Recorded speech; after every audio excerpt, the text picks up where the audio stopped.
Chicky mo, cranny crow, I went to the well, washed my toe. When I got back to my sweet little chickie, gone ba-doo-doo-doo-doo-doo-doo. I'm a little Joe who's feeling low with only one thing I'd like to know.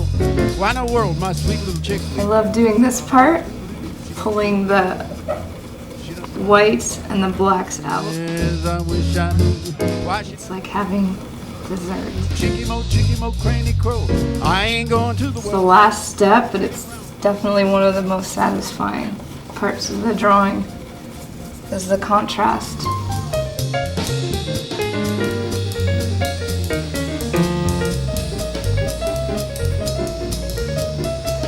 Right now I'm pulling out the wing of this bird so that it comes away from the polar bear a little bit. Starts to stand on its own a little bit more, doesn't get lost.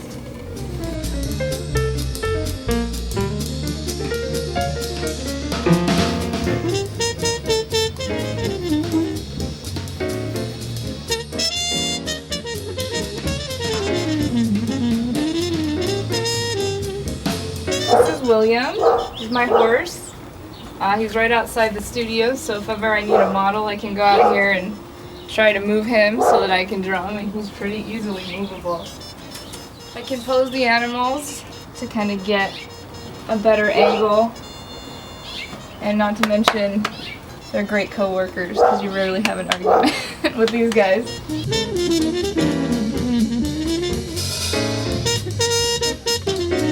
This is actually Mr. Ed's barn.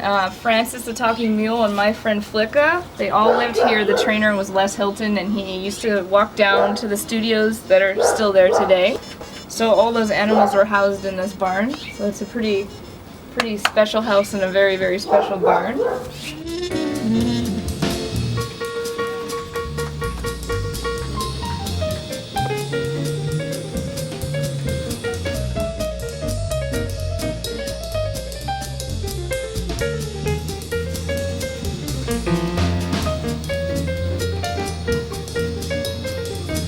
Well, all these guys, not only they keep me company while I'm working, but they're my life models, as it turns out. I mean, all anatomy, human, animal is very similar, so if I need a position or to see a proportion or foreshortening, I'll use these guys.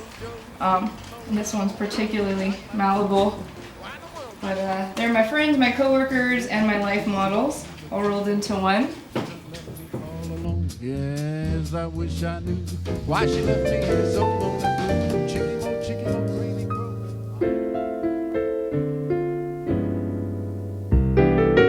The show is mostly a response to the past couple years of my life and winning art prize, and how that has completely changed my career and my direction in my work. The two bears, the large scale ones in the first room, were the first pieces I started after art prize. Exactly 2 days after I returned, I began those.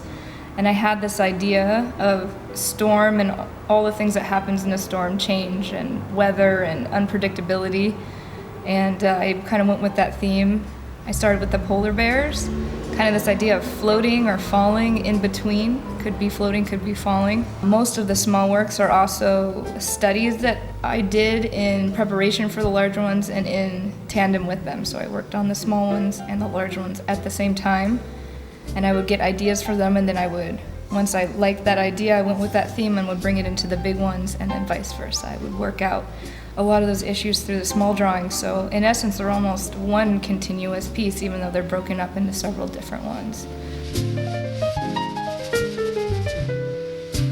About 2 months ago, my father was diagnosed with a brain tumor, and that idea of a storm took on a whole new meaning when I realized things were going to change forever. I started this large bear, the screaming bear, and he had a surgery on his 70th birthday to remove the tumor, and they cut open his head, a U-shaped over his head, to remove the tumor. 3 days after that, he passed away from an infection. So that drawing took on a whole new meaning.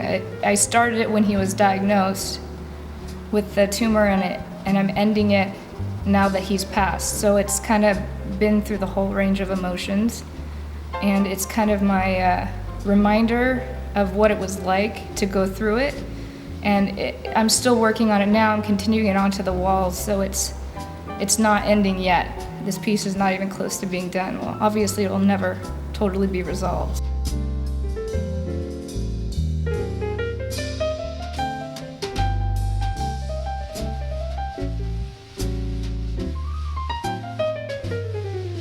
The stitching and the strings and the tying together are not to represent so much physically sewing animals together. It's the idea of connection that we have with each other and with nature.